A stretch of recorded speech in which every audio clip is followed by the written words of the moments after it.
James McCarthy wasn't sure what drove him to accept the job cleaning the old abandoned high school that was temporarily serving as a polling station for Election Day. The building was a husk of its former self, peeling paint, flickering lights, and long-forgotten classrooms. But it was familiar, and that was enough for James. He had lived in the town long enough to know every crack in the walls of Lincoln High School. Maybe that was why he felt comfort in its decay, its emptiness. It was a week before Election Day when James started noticing the strange noises. At first, it was a subtle clanking, a faint knock behind the walls. He tried to laugh it off. Old plumbing, that's all.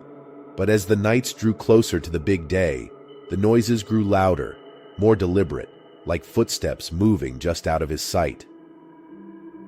The day before the polls opened, Elena Rodriguez arrived early in the morning. She was a volunteer, full of hope, with a heart set on helping those whose voices were so often drowned out. James liked her well enough. She was polite and always smiled, but he could see her eyes darting around as if expecting something to jump out from the shadows. Lincoln High had that effect on people. "Hey, James," she said, frowning at the door at the end of the hallway. "This door, it's supposed to be open, right?" James shrugged, the mop in his hand dripping slightly onto the cracked tile. "Probably just stuck. Place is old. Nothing to worry about." He moved to the door, gave it a jiggle. It didn't budge. Elena watched closely, her eyes widening as she swore she saw movement through the narrow window on the door, a shadow that slid out of sight. "See that?" she whispered. "See what?" James snapped, his voice a little sharper than intended. "It's nothing, Elena. Just the light playing tricks." Election Day arrived, and Officer Don Reynolds stood by the entrance, arms folded, trying his best to look intimidating. He had a reputation for being heavy-handed, and the anxiety in his eyes was hard to miss. A heavy weight sat in his gut, fear of failure, fear of something going wrong on his watch. As the day wore on, people started to whisper. A voter waiting in line nudged the person next to them, pointing down the hallway. "There's someone there," they said, eyes wide. Officer Reynolds dismissed it. "It's just other voters," he said, trying to keep his voice steady. But when he looked, he couldn't see anyone, just the dimly lit corridor stretching out, empty. It was late afternoon when the power went out. A sudden, complete blackness swallowed the polling station. People screamed, confusion rippling through the room. Reynolds fumbled for his flashlight, the beam slicing through the darkness, shaky as his hands betrayed him. "Everyone stay calm," he barked, his voice barely masking the edge of fear. The beam swept across the hallway, pausing, a silhouette. For just a heartbeat, there was someone standing there. Then, gone. The lights flickered back to life. James stood by the janitor's closet, eyes wide, sweat beading down his forehead. He had found something, a piece of cloth torn and bloodied. He stared at it, the red stark against the white fabric. Elena caught sight of it, her face paling. I saw that," she stammered. "A woman was wearing that. She checked in, but I never saw her leave." James's heart pounded, his paranoia flaring. He glanced down the hallway, half expecting to see someone standing there, watching. His eyes met Elena's, and they both knew. Something was very wrong. A buzzing noise broke the tense silence. Elena pulled out her phone, her eyes widening as she read the message. An anonymous text. "Leave now. You're not safe." "We need to go," she said, her voice trembling. She turned to Officer Reynolds, who shook his head, his jaw set. "No, it's just a prank," he insisted. "I'm not abandoning my post." Elena and James exchanged a look, fear mirrored in each other's eyes. They turned and left, the eerie silence of the polling station swallowing their footsteps as they hurried out. They didn't look back. That night, James couldn't sleep. He returned to Lincoln High, the darkness of the empty school settling in his bones like a chill that wouldn't leave. He walked the hallways, his flashlight barely cutting through the blackness. Then he saw it, Officer Reynolds' badge, bloodied and stuffed into a trash bin. The authorities called it an accident, a simple disappearance, nothing more. But Elena knew. She had seen the silhouette in the hallway, had felt the eyes watching her. There was someone there, someone who never wanted them to leave. Lincoln High was abandoned once more, left to decay, the whispers of the missing haunting its empty halls. And James? He still heard the noises, the footsteps, the whispers. He knew, deep down, that Lincoln High was never really empty. Not anymore. Story 2. George Tillman had once been a rising star in local politics. He ran for city council, shaking hands, making promises, and genuinely believing he could make a difference. That was before the last election, the one he lost so miserably. It wasn't just the loss, it was how it happened, the way his name was dragged through the mud, his reputation shattered beyond repair. Since then, George had retreated from the public eye, shutting himself away in his small, dimly lit apartment, nursing the deep scars left by his defeat. The anger and the paranoia festered day after day until they consumed every part of him. On election day, George decided he needed to see it for himself. He showed up at the polling station, the old municipal hall, looking like a ghost of his former self. His clothes were rumpled, his once neatly combed hair now disheveled, and his eyes, bloodshot and intense, told the story of sleepless nights and a mind on the edge. He wore his old campaign pin, faded and scuffed, on his jacket. People gave him sideways glances, but he hardly noticed. He had one purpose here today: to observe. Jessica Patel, the campaign manager for the opposing candidate, was there as well, meticulously overseeing the process. She had been a key player in her candidate's success, but that success had come with a price. She'd learned to distrust people, to always look over her shoulder. When she saw George, her stomach twisted. She recognized that pin, and she remembered the smear campaign, the anger in his eyes back then. The way he watched the crowd now made her uneasy, a shiver running up her spine. Mike Sampson, a young poll worker eager to do his part, greeted George with a friendly smile. Mike was naive, unaware of the past between George and Jessica, unaware of the heavy tension hanging in the air. George smiled back, though it didn't reach his eyes, and started asking questions about turnout, about who was voting, about justice. Justice! He said the word over and over, his voice low, almost reverent. That's all we need, right? Justice. Mike nodded, not quite understanding but eager to please. He watched George move away, drifting towards the ballot area, muttering to himself. It was later in the day when people started receiving strange texts. Voters standing in line looked at their phones, frowning at the anonymous messages.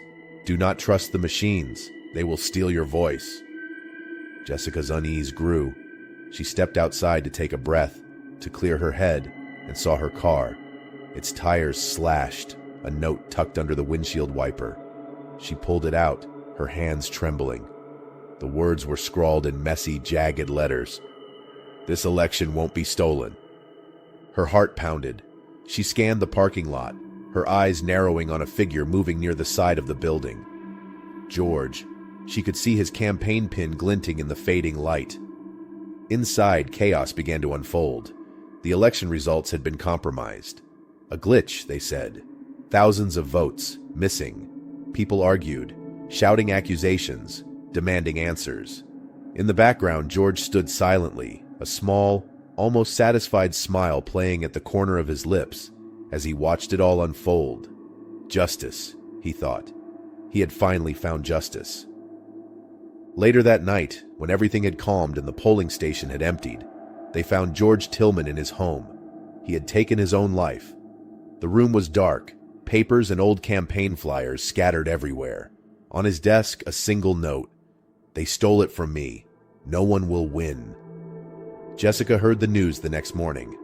She sat in her car, the slashed tires now repaired, staring at the polling station. The image of George's face, his smile, haunted her. He had been there, near the ballots, muttering about justice. And now, no one would ever know how many votes had been lost, or if the glitch was really just that. A glitch. All she knew was that George had made sure no one would walk away from this unscathed. The election was over, but the damage lingered. The scars left behind were deep, the trust in the system shattered. And somewhere, in the quiet corners of her mind, Jessica knew that George had succeeded in his silent revenge, even if it meant losing everything. Story 3. Melissa Cartwright had been excited for weeks about casting her first vote. She believed in the power of civic duty, and though she often worried about how others judged her, whether she was doing enough, whether she was smart enough, today felt different. Today, she was doing something that mattered. Her roommate Lisa Browning had shared her worries about safety at the polling station, with tensions running high and people on edge, but Melissa brushed her off. It would be fine, she said. Nothing bad ever really happened around here. Lisa waved her off that morning, trying to shake the bad feeling that hung over her. She had seen the news, the confrontations at other polling places, the chaos in other cities. She couldn't help but worry. The polling station was crowded when Melissa arrived, lines stretching out the door. She texted Lisa, "Super packed. There's this guy. Keeps watching me. Weird." Lisa frowned at the message, her anxiety bubbling up. "Be careful," she replied, followed by 3 exclamation points. Melissa didn't answer right away, but Lisa saw the little dots on her screen indicating Melissa was typing. A new message popped up. "Gonna head in now. I'll be fine, don't worry." Inside, Tom Jennings, an election volunteer, watched the crowd with an eerie intensity. He was in his 50s, with thinning hair and a way of standing too close when he spoke. People had never quite trusted Tom. There was something off about the way he paid too much attention to details, like where everyone stood or how long they took to vote. Melissa walked up to his table and Tom looked her over, his eyes lingering a beat too long. "First time voting?" he asked, smiling. Melissa nodded, suddenly uncomfortable. There was something about Tom's gaze, the way he seemed to be weighing her. "Be careful," he said, his voice dropping to a near whisper. His eyes bored into hers, unblinking. Okay," Melissa replied, trying to shake off the feeling of unease. She moved to the booth, feeling Tom's gaze follow her, his eyes locked on her as she approached. She could feel him watching her through the flimsy plastic divider, his presence a dark shadow at the edge of her vision. Lisa's phone buzzed again. A call from Melissa. Lisa picked up, her heart pounding. "Hello?" "Lisa," Melissa's voice came through, hushed, trembling. "Someone's trying to scare me. That guy, he's watching me. He said I should leave. He's trying to make me leave." Lisa felt her blood run cold. "Get out of there, Mel. Now." There was a scuffling noise, and then silence. Lisa called out again, but the line had gone dead. She called back over and over, but there was nothing. Panic settled in, heavy in her chest. Melissa never came home. By evening, Lisa called the police, her voice cracking as she explained the situation, but the officers dismissed it. They said people went missing sometimes. It was probably a misunderstanding, a lover's spat, or maybe Melissa just got overwhelmed and needed some time away. But Lisa knew better. Melissa wouldn't just leave, not without voting, not without texting her back. The next day, Lisa went to the polling station herself. She demanded to see the footage, to find out what happened. On the grainy black and white security feed, she saw Melissa, her face tight with worry. Tom Jennings was there too, his hand on her elbow, leading her away from the booth, out of the frame. When questioned, Tom claimed he was just helping her, that she had seemed scared and confused, and he wanted to make sure she got home safe. No one questioned him further. Tom quit volunteering the very next day, packed up his things and left town without so much as a goodbye. The case was closed, the authorities citing lack of evidence, no foul play suspected. Melissa was gone, just another name on a list of unsolved disappearances. But Lisa knew. She knew Melissa would never have walked away, scared as she was, without casting her vote. The polling station resumed its quiet normalcy. The lines dwindled, and soon Election Day was over. But Lisa never stopped looking for her friend. In the dead of night, she would replay the footage in her mind, the way Tom led Melissa away, the fear in her eyes. And she knew, somewhere out there, someone knew exactly what had happened, and they were still watching. Story 4. Frank O'Connell had been the election supervisor for over 2 decades. He was a man of principle, someone who believed deeply in transparency and honesty, even when others faltered. His reputation was built on confronting any suspicious behavior, no matter the risk to his own safety. So when Sammy Flores, a young college student volunteering for extra credit, came to him looking troubled, Frank took it seriously. "Mr. O'Connell," Sammy said, his voice barely above a whisper. I think some of the ballots are gone. They were here earlier, but now I don't see them." Frank frowned, the lines in his weathered face deepening. "You sure you didn't just miscount, kid?" Sammy looked at him, his eyes wide and earnest. "I double-checked. I swear. There were more of them." Frank tried to brush it off, telling himself that Sammy was probably just overwhelmed. But as the day wore on, the unease grew. Frank couldn't shake the feeling that something was wrong. Strangers had started appearing around the polling station, men who seemed to linger near the ballot boxes, watching. Frank's instincts, honed over years of managing elections, told him these men weren't here for any good reason. Detective Karen Black arrived shortly after noon, undercover. She'd received a tip-off about possible election fraud, and she carried with her a deep distrust of the entire system. She watched from the back of the room, her eyes catching every detail, every movement. She noticed Frank, his eyes narrowed, arguing with a group of men in dark jackets. They claimed they were from the election board, but Karen's suspicions were instantly piqued. The van they arrived in was unmarked, nothing official about it. Karen edged closer, listening. Frank's voice was tight, angry. "I don't care who you say you are. I've never seen any paperwork about this. You're not touching those ballots." One of the men stepped closer, his voice low and menacing. "Best you step aside, old man. We're just doing our job." Frank didn't budge, and the tension in the room thickened. Karen could see it. These men weren't who they claimed to be. She made a mental note of the van's license plate, her instincts screaming that something was about to go wrong. It wasn't long after that Sammy went missing. He had told Frank he was stepping out for lunch, and then he was just gone. No one saw him leave. No one saw him come back. The van was gone too, and with it, any trace of where Sammy might have gone. By the time the ballot box reappeared, it was empty and broken. Frank stood over it, his heart sinking. This was no mistake, no accident.